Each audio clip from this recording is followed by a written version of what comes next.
Управлением ФСБ России по Ингушетии пресечена противоправная деятельность бывших сотрудников полиции.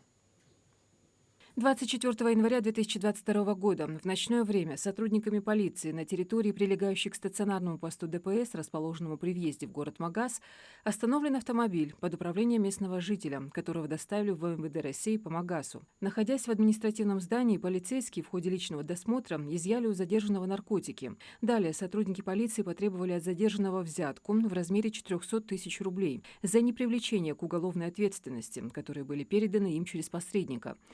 Следственными органами региона было возбуждено уголовное дело по признакам состава преступления, предусмотренного пунктами А и Б, частью 5 статьи 290 УК РФ «Получение взятки группой лиц по предварительному сговору в крупном размере путем вымогательства». Приговором Магазского районного суда республики виновным назначено наказание в виде лишения свободы сроком 7 лет 6 месяцев с отбыванием назначенного наказания в исправительной колонии строгого режима с лишением права занимать должности на государственной службе на 3 года. Приговор вступил в законную силу.